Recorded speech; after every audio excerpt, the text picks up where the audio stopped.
Welcome, everyone. My name is Laura Podolsky. I am the Assistant Director of the UC Institute of Transportation Studies, and I will be your moderator and tour guide for today. We're so delighted you joined us for today's webinar, What are Promising Options for Advancing California's Housing and Transportation Goals? Next slide. Before we begin, I'd like to provide a quick introduction to the UC Institute of Transportation Studies, or UCITS for short. We are a community of faculty, professional researchers, administrative staff, and students dedicated to advancing the field of transportation engineering, planning, and policy for the people of California. We were established in 1947 by the state legislature and include branches at UC Berkeley, UC Davis, UC Irvine, and UCLA. Next slide.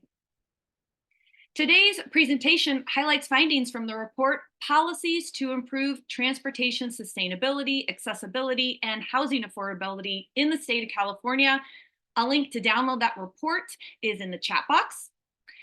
This research was made possible through funding from the state of California through the Road Repair and Accountability Act of 1947. Next slide. Now, before we begin, just a couple housekeeping items. This webinar is being recorded. It will be posted onto our webinar event page. We'll include a link to that in a follow-up email, and there's also a link in the chat box. There's also closed captioning is available and can be accessed via the CC button located in your Zoom taskbar. For technical support, please use the Q&A button also in your Zoom taskbar, and our technical support team will reach out to you and help you out. All right, so next slide. Now, without further ado, I am pleased to introduce our speakers and guest respondent today. We have Dan Chatman with us today, who is a professor of city and regional planning at UC Berkeley. He studies travel behavior and the built environment, residential and workplace location choice, smart growth and municipal fiscal decision-making, and the connections between public transportation, immigration, and the economic growth of cities. We'll also be hearing from Mike Manville. He's a professor of urban planning at the UCLA Luskin School of Public Affairs. His research focuses on the relationship between transportation and land use and on local public finance. Specifically, he examines the mispricing of the transportation system, particularly the tendency of the cost of driving to be hidden in the property market through land use restrictions that are intended to fight traffic congestion. We're also very pleased to be joined by Darwin Moosavi today. He will be our guest respondent. He was appointed Deputy Secretary for Environmental Policy and Housing Coordination at the California State Transportation Agency, or CalSTA. He was appointed in August of 2019 by Governor Gavin Newsom. In his current role, Darwin focuses on initiatives related to reducing vehicle miles traveled, housing and transportation coordination, and climate resilience, among other issues. At the end of our presentations today, we will have time for Q&A and to answer all your questions, so please drop those into the Q&A box. And with that, I am pleased to hand it over to Professor Daniel Chatman.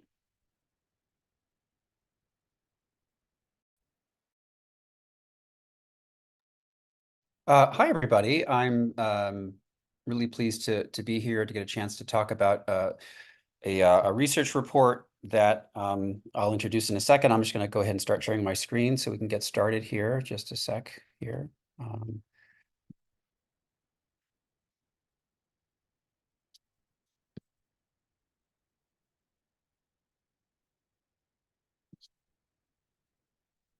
So what I'm presenting today, along with Mike Manville, who will chime in as needed, is a presentation that we've entitled "What are Promising Options for Advancing California's Housing and Transportation Goals?" It's meant to be a summary of existing research on transportation and housing. The premise of the work is that transportation and housing are inextricably linked. These cannot really be thought of independently. The cost of housing is largely determined by transportation accessibility, and transportation access is largely dictated by constraints on housing supply and location in the US context. And so there's a lot of sustainability goals out there, a lot of affordability goals. And what we in this report lay out is the extent to which the research on these topics shows us that we cannot achieve sustainability and transportation goals without making housing affordable. And we can't make housing really affordable without also increasing transportation sustainability, so that these things are inextricably linked. This is a presentation that emerges from a project with a number of different contributors. And so Mike is here today, but we also have Carolina Reed, who's a professor here at UC Berkeley, who is a housing expert. Elisa Barber, who is an adjunct faculty member at UC Davis, and Tamara Kirshner, who is now a postdoctoral scholar at University of Toronto. And this project has been long enough underway that every single title you see on this title page for the affiliations of all of us is actually slightly off. So it's been a while that we've been working on this together. And as Laura pointed out earlier, the funding for this research does come from the University of California Institute of Transportation Studies through the SB1 funding. And the link to this report was put into the chat earlier, and maybe Alejandro can put it in again later, because I know as people join, they won't be able to see the previous links. So what motivated this study in part, oh, and by the way, I want to mention that Darwin Moosavi, who's here with us today, was one of the key people who we worked with in trying to make this report relevant to the state.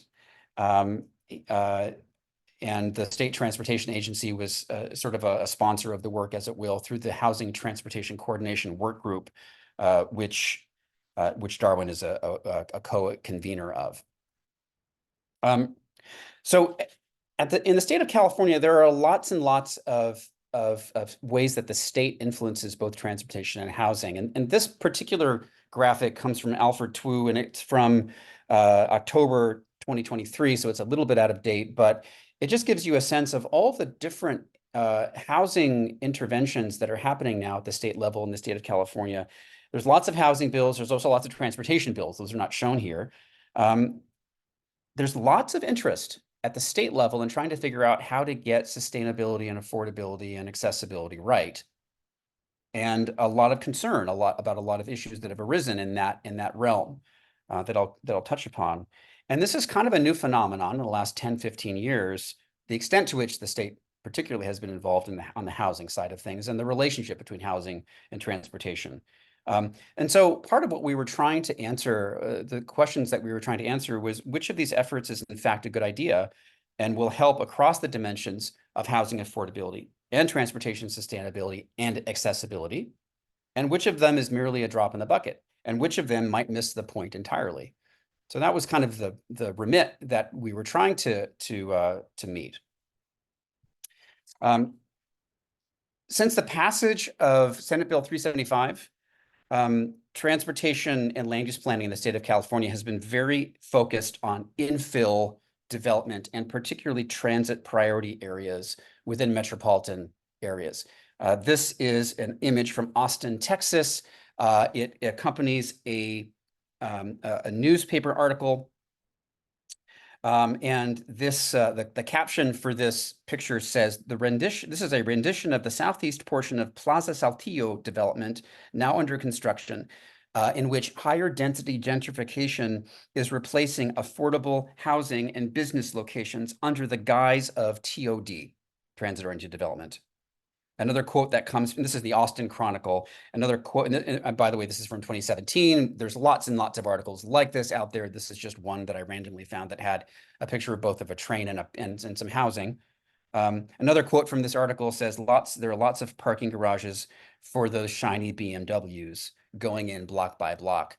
Part of the critique of attempts to simultaneously plan for housing and transportation has been this sort of critique, that it is not necessarily about meeting the needs of the most disadvantaged members of society, but also that it may not even be about improving things in terms of sustainability. So so this is part of the motivation for the study, was to try to understand some of these thorny issues that are arising. And in particularly in California, the thorniest, perhaps the thorniest issue has been this issue of gentrification and displacement. And so we'll touch upon that in a moment, but that's part of the reason why this is already seen as not being an easy problem to solve. And of course, it's not.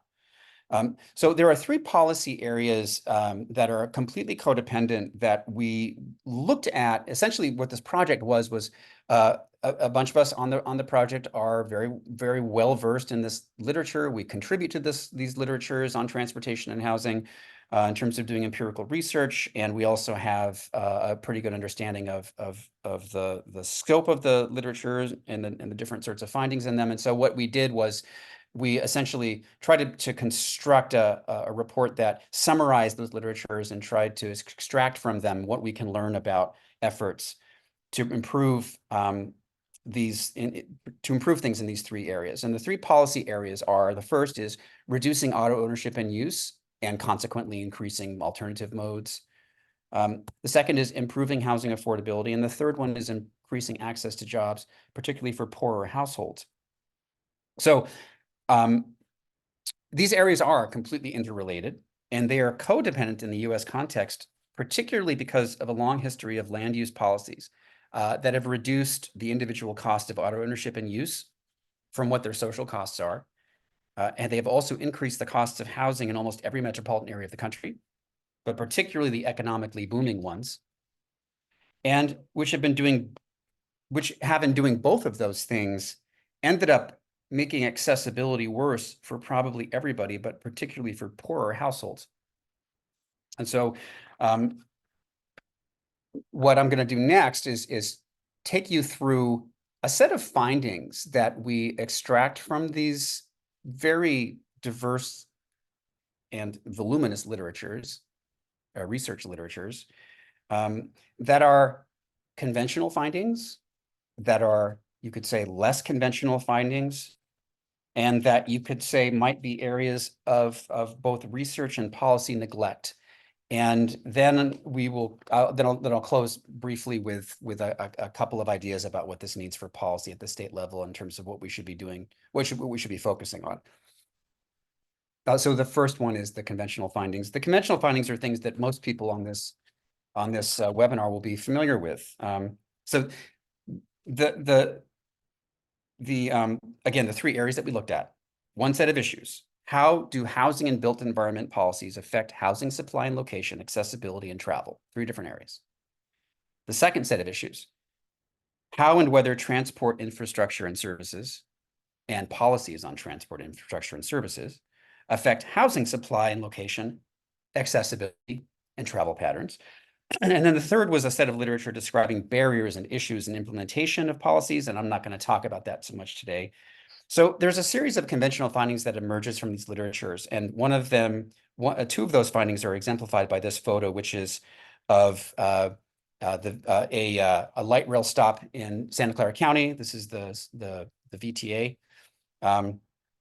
And those two findings are the following. First of all, a densely developed mixed-use, pedestrian-oriented built environment can increase transit use, and under the right conditions, it can decrease driving.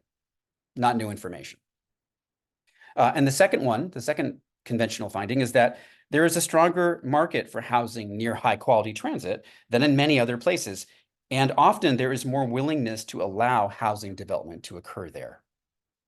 Those things we more or less know and are widely understood to be typifying the world in which we live as planners and as policymakers. And then there's a set of less conventional findings that I want to touch upon. Another way of thinking about this is that these are underemphasized findings, and that what we're doing here in the report and in this presentation is making an argument that's based in this empirical literature about how to prioritize our attention. So the first less conventional finding is that off-street parking availability is perhaps the strongest built environment influence on driving. And it's also a big driver of housing costs in urban areas. And I'm going to ask Mike to talk about this a little bit because parking is one of his research areas. Yeah, thanks, Dan. I think there's two parts to this, which Dan just laid out. The first one is just that whenever you have an abundance of off-street parking, you are greatly reducing the cost of owning and using a vehicle. You're reducing the cost of owning it because you've solved what is actually one of the biggest problems with car ownership, which is just like the typical car, we only use it an hour or so a day, and you have to have a place to put it the rest of the time. If you have a situation where there isn't a lot of parking, owning the car becomes extremely expensive. And this is the situation we see in the middle of San Francisco, in Manhattan, in a small number of other places in the United States. And so you actually get a lot less car ownership in places without a lot of parking. Then even when you control for that, if you don't have a lot of convenient parking, people are just less likely to use the car. And the example I sometimes use is a personal one. I used to live in Los Angeles's Koreatown neighborhood in an old building that had no off-street parking. I did own a car, but I was routinely terrified that if I drove anywhere when I got back, I would not be able to find a place to park. That's not an ideal situation. We can manage our curbs better, and that's something we can also talk about. But what it meant was that, like, whenever there was a toss-up in terms of how I was going to get someplace, I would probably walk or take transit or ride my bike. So that's how this influences the travel behavior. And then on the flip side, right, is that when you require buildings to provide a lot of parking, and San Jose, we should give credit where it's due, has now gotten rid of its parking requirements. This is a slightly old slide, but California has parking requirements that look like this throughout the state. What you're basically doing is you're taking what should be one of the largest costs of driving, right, which is the cost of storing the vehicle when you get someplace, the terminal cost of driving, and you're hiding it in the property development market, right? That basically a cost that, in principle, a driver should be paying at the end of their trip is instead a cost that a developer is paying at the beginning of their project. And this cost is so substantial, particularly in the infill areas where we really want to see more development, because it's extremely difficult to take an infill site that already has buildings on either side of it and figure out how to put both parking and a building on it. And so what happens is you really, some infill sites become just completely infeasible, but others just end up with fewer units than they might otherwise have if they're housing.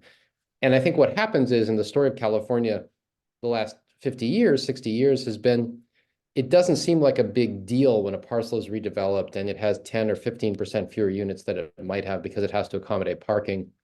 But over decades and hundreds of thousands of parcels, you get a lower density built environment, and a built environment that's just more oriented toward driving and therefore less oriented toward walking and transit use.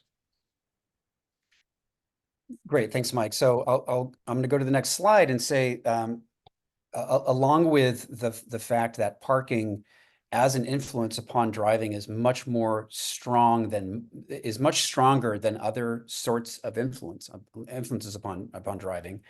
The flip side of that is that distance to rail and access to rail is actually a really poor predictor of how much people drive.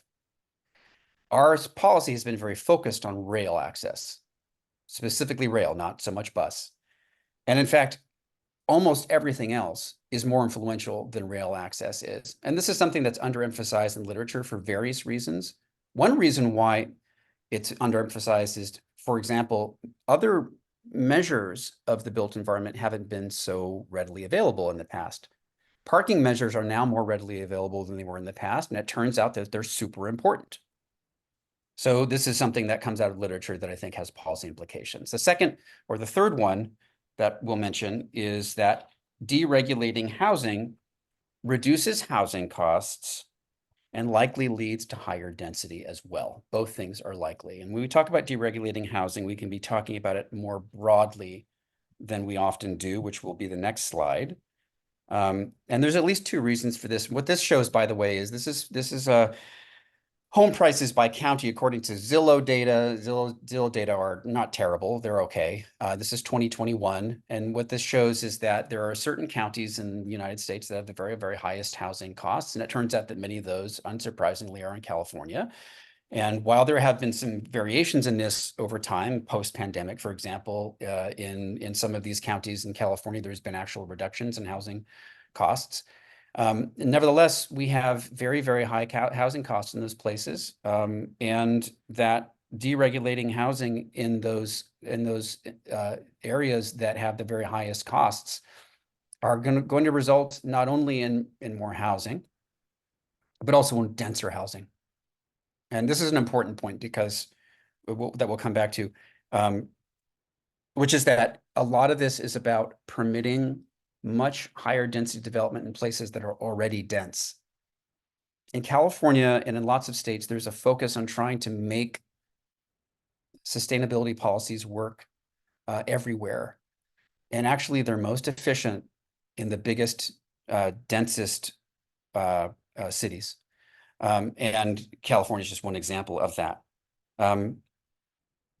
This next slide is meant to illustrate a very specific point. This is a 304 unit market rate housing project in the Tenderloin, which sparked a debate over gentrification and displacement in that part of the area of San Francisco. In that area in San Francisco, we could spend a lot of time talking about this body of literature that discusses whether or not building housing like this increases people's costs and causes displacement and gentrification. And what this research shows very clearly is that building housing near transit doesn't cause housing prices to go up. It just doesn't. It usually causes them to go down. If this were not a 5-story building, but a 10-story building, we would be able to say that even more confidently. Oh, no, this is going to make the housing prices go down. And the reason for this is that when housing supply goes up, it turns out that supply and demand actually does work in the real world. Costs go down when supply goes up, even when you're building new housing near transit. The big issue has been that, unfortunately, it's difficult to observe both housing going up and prices going down. And the reason for that is that typically when prices are going up, it means there's demand for housing, and that's where the housing gets built. Housing gets built in places where prices go up, which makes perfect sense. And from the outside, one might think, oh, the reason that the housing prices went up is because the housing got built. And actually, that's just reversing the causality. What actually is happening there is the housing is getting built because there's more demand in that place. The more general problem that we have is that we're simply not building enough of it. And so we do have price increases happening in the places where demand can be accommodated. So this is a larger topic that we'll come back to next in the next section, which is neglected areas in housing / transport research and policy. The first one is to extract from the literature the following lesson, which is that it's not just that little small circle. If you're talking about the built environment and how the built environment affects people's travel choices, you can't look at that first little circle and that light green block group right there. You've got to look at the much larger context of a neighborhood and a household to determine whether or not people are likely to be influenced by their surroundings. Small scale measures are actually much less predictive of how people travel than larger scale measures. And combinations of these measures of population density, of retail density, of road intersection density. This is we could get into a very technical conversation here, but long story short, the larger scale really, really matters. The regional scale matters. Combinations of built environment factors matter. Our policies are too focused on small areas. They don't actually have as much of an influence as these larger areas do. Our policies probably need to be thinking about much larger areas than they are. So that's one neglected area in housing and transport policy and research. And I say that it's neglected in research as well, because again, in research, we often look at data that we can find, and the data that we get are more likely to be for small areas. If we're pairing that with data on people's travel. So that's the first neglected area. The second one has to do with the widespread prevalence of single-family zoning. This is a map showing in pink the areas of Los Angeles, Portland, Arlington, and San Jose that are zoned for single-family housing. And you can see the percentages are quite high in all of these places. And I'm going to ask Mike to speak to this with respect to state policies in California. Yeah, thank you. I mean, I think the implication here is that, it pairs nicely with the previous slide, which is that there's a tendency among both researchers and policymakers to think about infill and think about what we would see as these gray areas, or what would be the small circles in the previous slide, which is like where there's already some density, maybe there's already a little more transit service and so forth, and think about how to make those more dense and walkable. And that's a perfectly reasonable goal. But what these maps show is that the vast majority of land where most people live is just completely off limits to what most of us would think of as kind of like sustainable infill housing. And that shouldn't necessarily be the case, that you can get a lot of great results by kind of gently densifying areas that right now have single family homes. And by gently densifying, I'm talking about townhouses, triplexes, row houses, fourplexes, things like that, that greatly increase the number of people who can live in a neighborhood. And even if they don't give you density enough to support like a subway, although there's examples where development like this could, they give you a lot of walkability, and they might give you, the option to have high-speed buses and things like that. And with respect to state policy, like if you look at San Jose and Los Angeles and you've been following state policy, you might say, hey, this map's wrong. We passed SB 9. Most single family parcels in the state are now allowed to have up to 3 more dwellings on them. And that's true. But I think this is also kind of a lesson in, there's real advantages to doing state policy to kind of override local zoning, but there's shortcomings to it too, in the sense that, like, to get something through Sacramento, it gets a little watered down. And I think the important thing to know about SB 9 is that it's functionally unusable. That to get it passed, the proponents had to insert a provision into it that said that anyone who built more dwellings on their single family home had to be an owner occupant. And what that does is it places a very high onus. It's a very high bar to clear to take someone who's a homeowner and say, you should become a developer.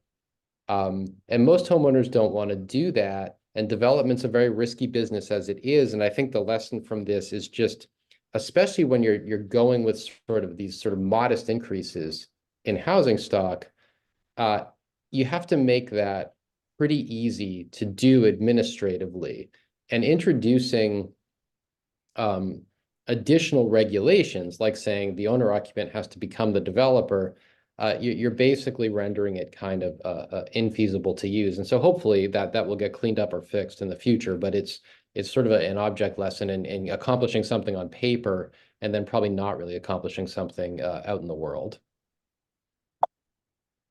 Thanks, Mike. Okay, and a related point, speaking of this issue of transit versus other kinds of travel, this is data from the 2017 National Household Travel Survey showing the share of person trips carried out by different travel modes for urban households by people who have cars in their household and people who don't have cars in their household. And what I want to point out is that in both cases, both for households with vehicles and households without vehicles, the share of travel carried out via walking and bicycling is much larger. And the reason that this is relevant is, and by the way, the carpooling share isn't shown here, but the carpooling share is also significant. It's subsumed within that orange category, personal vehicle. Carpooling, walking, and cycling far exceed transit use and have the potential to continue to do so, particularly in places where currently single-family zoning is widespread. But our policies have been very, very, very, very, very focused on transit. This is a mismatch. It's a policy mismatch. And it's an area that's not just neglected in policy, it's also neglected to a large extent in research, because research has been focused on transit. And then the final one I want to make, final sort of neglected area in housing and transport policy and research has to do with pricing, roads, and parking. This is just an image of accompanying a paper, an article discussing London's congestion pricing plan. So in London, congestion pricing was adopted. Essentially, it was a congestion charge to enter the central part of London, and there have been attempts to restructure and expand and so on over the years. But the thing that they got right in London was it was a set of revenues enabled by pricing that was used to also reconfigure the streets of London to make them more accessible and more usable quickly by buses, by giving priority lanes to buses, by taking parking away, by doing a number of other things at the same time. The revenues were used in ways that were affecting the transportation pricing and transportation time landscape in appropriate ways to reflect true social costs, and ways that were very, very equitable, actually. So that bus time sped up significantly, and the people who were riding buses tended to be of lower income, and so there was a sort of a virtuous cycle enabled by this. Pricing roads and pricing parking lead to more efficient travel and more efficient land use. And they generate revenues that can be used to ensure that that's the case. And this needs to be a much bigger focus of our policy than it is, particularly because it helps on both fronts. And you might not think it would help on the affordability of housing front, but it has the potential to do so to the extent that revenues can be used in ways that encourage affordable housing development. So that's our set of you could say areas of neglect in the research on transportation and housing policy and accessibility policy. I want to finish here because I want us to have lots of time for discussion and conversation with a set of this is really an abbreviated slide that I'm about to present. It's a summary of some of the sorts of things that we argue as a consequence of reviewing this literature ought to be focused on in terms of policy at the state level and across the state. So how to reduce driving and housing costs while increasing travel access. One of the main things to try to do is to price roads and parking. To encourage on-street parking pricing, to pursue a statewide VMT fee, to facilitate the use of pricing revenue to help address the equity issues that sometimes arise. How? By using the money appropriately for investments in alternative modes, especially modes that are not super high cost in terms of capital costs. And these factors will increase the demand for compact development as well. The second one is to lift ubiquitous constraints on housing development, particularly in big cities. I made the point before about how important big cities are.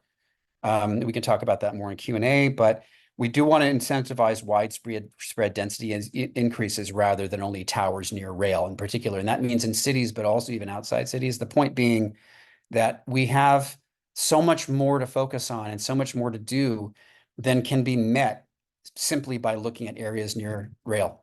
It's just not enough. Not enough land area for us to solve our problems using those areas. And that those zoning changes should include abolishing off-street parking requirements, continuing to remove constraints on multifamily housing development more ubiquitously, not just near rail.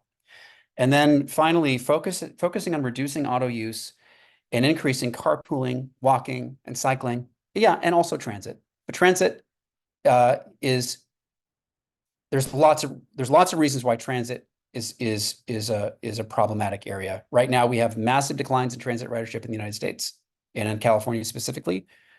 We have very, very high costs associated with providing transit. And it's not clear that we're going to get where we want to go, either in terms of affordability or in terms of sustainable transportation patterns. So we want to encourage the use of road space by non-auto modes, like bus-only lanes, pedestrian and bicycle paths. And by the way, buses, in many contexts and many empirical studies, are shown to be more important than rail access because they're more ubiquitous and they tend to have higher ridership on average than rail does across the system. And there's a lot else we could say about deregulating rather than newly regulating, combining the built environment approaches, the focusing on parking and widening the scale of interventions. But I want to stop there and ask Mike to chime in before we turn it over to Darwin.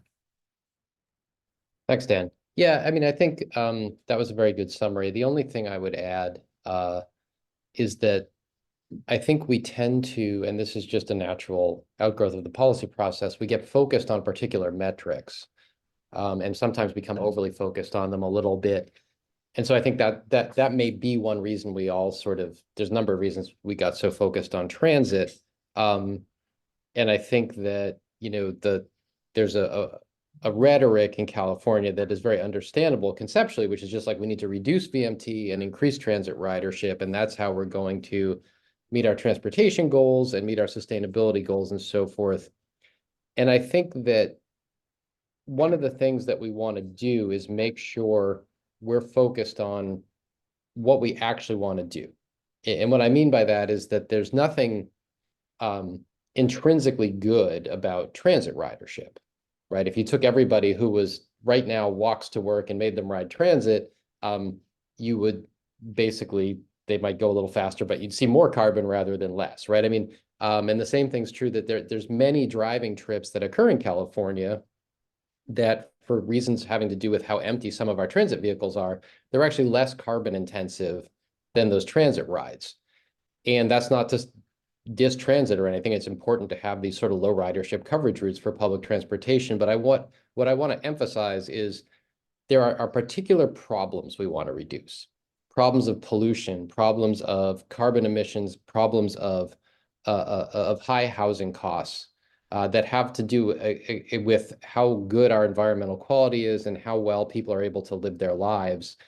And we want to make sure that we don't just take that kind of complicated situation and just substitute in, we want less VMT and more transit ridership, right? We want to, and this goes back to what Dan was saying about like, you can accomplish so much just by making neighborhoods more walkable, a little denser and more walkable, and make people's lives better. And you may not change VMT very much, and you may not change transit ridership very much, but you will clean the air and so forth. And so I'll just kind of leave it at that and get to Darwin and then the Q&A.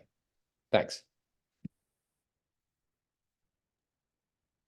Great. Thank you so much, Dan and Mike. I was writing notes, a lot of provocative things that both of you shared, both conventional, unconventional.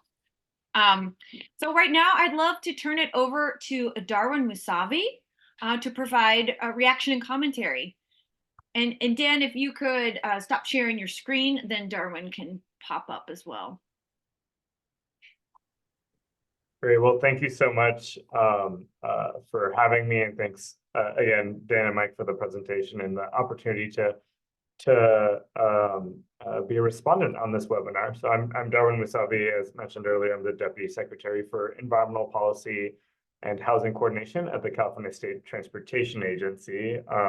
So I come at this work from a transportation policy perspective, and I co-lead a statewide interagency work group on housing and transportation coordination that Dan mentioned earlier.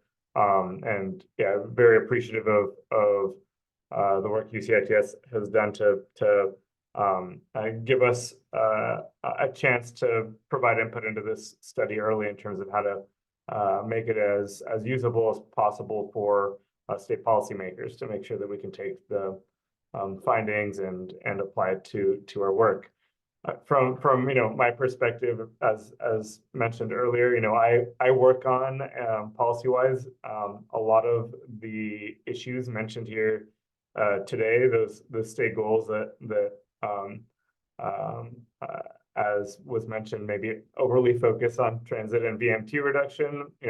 My agency is responsible for seeing a lot of those initiatives through and implementing those. So, as we were going through this, I made some notes in terms of some of the kind of key findings and thoughts that kind of bubbled up in my head. So I want to walk through some of those and then talk about some of the stuff we're doing tied to the policy interventions that were mentioned that are particularly effective moving forward. But I think one of the concepts that stood out to me is of scale. So I guess maybe one step backing up, I do want to acknowledge that the finding around the tandem of the codependency of these policies is very important, and I think is also helpful to reaffirm our work at the Housing and Transportation Work Group and thinking about these things as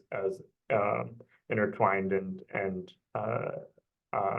codependent. So I think that's important. In terms of scale, I did want to say, I think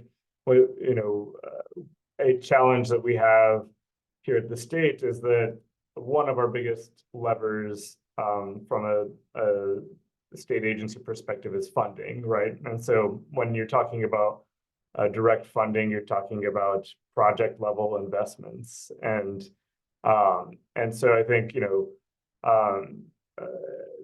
I think those investments will continue to be important and can be catalysts for greater development in particular areas. But I think it's an important reminder for us to as we are moving those investments forward, to also be thinking about the kind of macro level, larger scale policy interventions as well. Obviously through the legislative process, the state does a lot there, but even as folks who in the executive branch oversee programs, I think there are plenty of opportunities even within those funding streams to influence larger scale policy, where we can through our money. I think one of these examples, for example, I think a lot of our programs for transit-oriented development have moved towards, really trying to tackle parking through those funding programs, restricting how much money goes to parking, providing incentives for projects that try to lobby their local jurisdiction to get the parking minimum reduced, et cetera. Some of that only works in jurisdictions that are willing and wanting the housing. Otherwise, it gives a weapon to stop the housing. So we have to be careful about that. But just something that came to mind as you were going through that in terms of how can we think more about, even when we're using our project level investments, how do we have broader impact with those investments, and try to influence a larger scale than just the development itself. So that's one particular takeaway. I think in terms of transit, so my agency right now is in the middle of leading the SB 125 Transit Transformation Task Force, which is very much about the future of transit. As Dan mentioned, transit ridership is down. We're basically seeing a bit of a fiscal cliff for a lot of agencies who are really struggling to figure out what the future looks like for their agency. We know we need, in order for transit to be viable in the future in this state, kind of at any scale, we know we need some significant transformation of transit. I think what's some of the takeaways that are helpful for me in this is that we do often very much kind of use transit ridership interchangeably for some of the other goals we're trying to meet as a state, and I think that's an area where we can be more nuanced in terms of how we craft messaging from a state policy perspective. But I also think it's what's important here is that from an equity perspective, looking at that ridership of folks who don't have a car and the transit ridership percentage, it may be a smaller percentage, but what happens if that percentage falls off completely? What happens if we don't have transit in California? And we know that we can't sustain our economies in many of our cities, with no transit. So I think it's a helpful conversation to reorient and say, okay, well, maybe transit or rail proximity alone,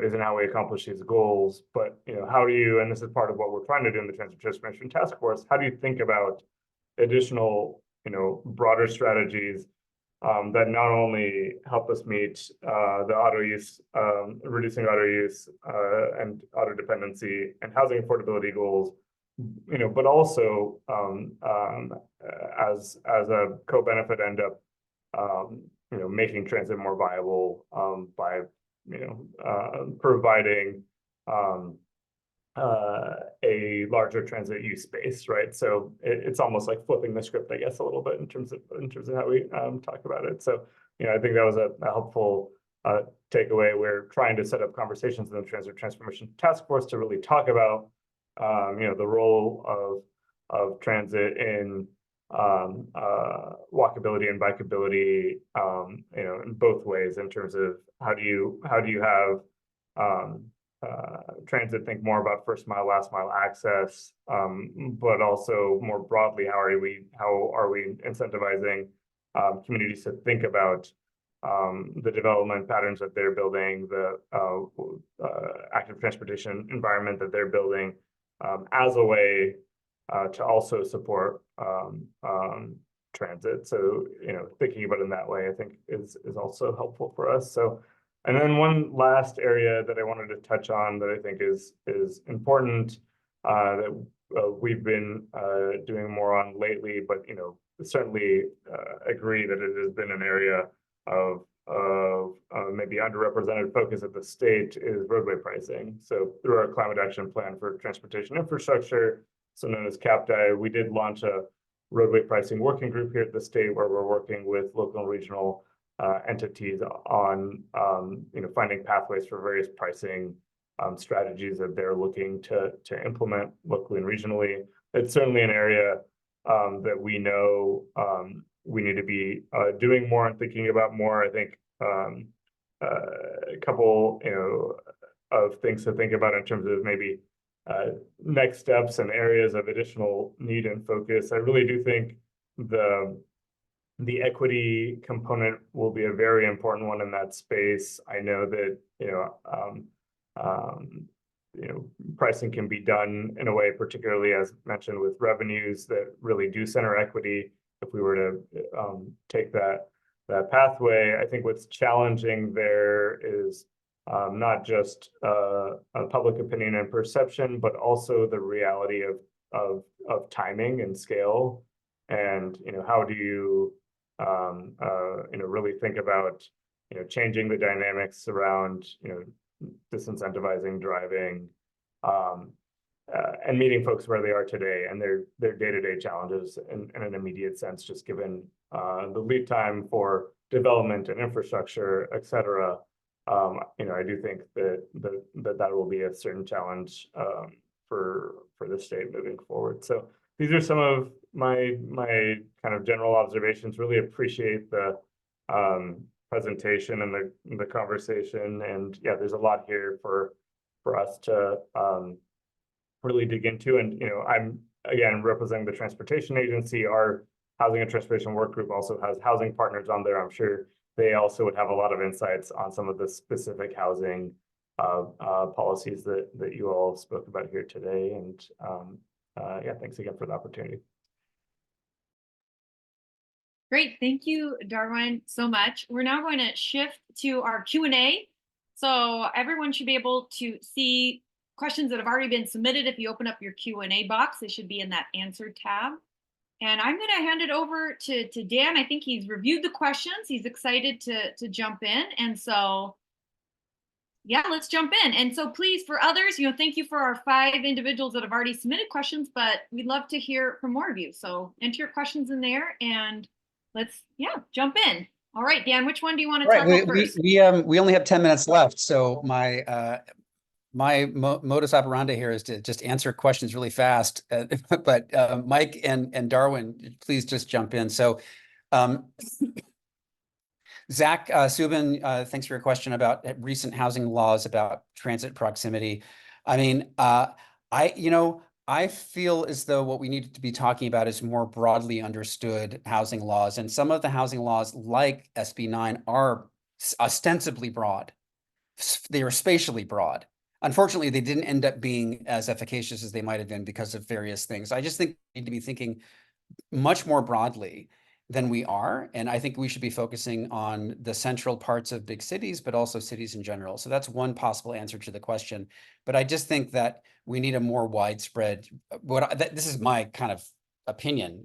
We should have a more widespread deregulation, and it would have benefits for transportation. That's the argument that I think is a little different than what most people think. I think most people think that if you have broad deregulation of housing, then you'd have housing everywhere, and it would actually make transportation worse. I think that's actually not true. So I'll say that real quick. I'll say also, I think at one point, so Colin Fisk, although many more trips are taken by walking, biking, it's often assumed that transit is still more important for replacing car trips. But here's the thing, Colin, the data on this showed that it's not very effective in replacing car trips as compared to other things. Rail proximity specifically. Bus is a bit more efficacious in terms of and actual measures of accessibility. So the other thing that we could say about this is we need measures of transit accessibility as a trigger, but not just rail proximity. Rail proximity is really a really blunt measure. Some rail systems, being near them makes a lot of difference. Some other rail systems, being near them makes hardly any difference in terms of your ability to get places. And then I guess I'm going to try to answer like one more real quick, and then Mike, I'm going to have you answer the rest of them. Okay. So we do not have, Alex, we do not have much about specifically high-speed rail. I think that's an interesting topic that we probably just don't have time to touch upon today. So Mike and Darwin, I'm going to throw you Ethan's questions, Ethan Elkind's questions, and then Kyler as well. So those are the middle three. They're the questions 3, 4, and 5. Mike, you want to sort of tackle those? Yeah, sure thing. First, I want to say in response to Zach's question, I mean, on the one hand, that's a political question, like what makes these bills most politically feasible? And I think oftentimes in my conversations with people who know politics much better than me, they say like, oh, this was going nowhere unless we somehow say, transit adjacent, right? As Dan said earlier, it just seems like there's more willingness to allow more housing in places near transit. So the political question is separate from like the policy question. The policy question is, yeah, oftentimes this doesn't do much. A great example of this is AB 2097, which removed a lot of parking requirements near transit. There really is no need to be near transit to remove parking requirements, right? Because all you're doing is removing a mandate to have parking. If there's no other way to get around, a developer unregulated will just build some parking, right? Like an absence of parking requirements is perfectly compatible with a world where everyone drives everywhere. And so there's no particular need to have transit there. It just kind of makes people feel better, but that's a sort of misleading intuition. I understand why it's there, and I understand why politically people do it. This leads us, I think, into Ethan's question, like, should we have parking maximums? Relatively few places in the world have parking maximums. The ones that do are the ones you might expect to have them. Downtown Boston, Lower Manhattan, San Francisco, London, and so forth. I think there's an argument in places where you're really prioritizing the creation of a high density environment for having a parking maximum. It is, of course, very difficult to do. I think that, Zhang Guo a few years ago had a very nice analysis of London, switching from minimums to maximums, and there was a lot of benefits to that switch, but most of the benefit, by which I mean like 80%, came from just removing the minimum. So there's a lot to be said for just removing minimums, unless you're trying to, recreate Manhattan or Paris or something like that. I do think if you can't do maximums, there's a middle ground that's really underexplored, which is the city government stepping in and saying, you can have parking here, but we don't want every single land use to have it on site, which is essentially the opposite of what they say right now. Right now, it's like, oh, you can build an apartment. Well, it's got somewhere in there, it has to have parking. It would be much better to establish redevelopment zones where we say, we're gonna have a garage, or we're gonna have a, less ideally a surface lot, and everybody who wants to develop can use spaces or rent spaces in that lot.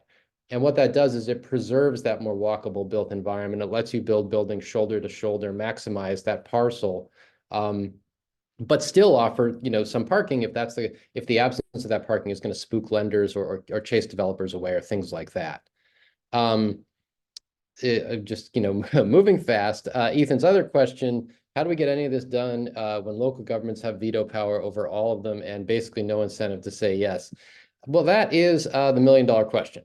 And I think that's why so many of these reform movements, even the ones that start locally, end up going to the state, right? I mean, it's not a surprise that California YIMBY, it has California in its name, it files a lot of state bills, but I think it's telling that local organizations in, certainly I know Southern California better, Abundant Housing Los Angeles, Streets for All, which is concerned with street safety in Los Angeles, they work in Sacramento a lot just because the local governments are so resistant to this. Their incentives are sort of misaligned.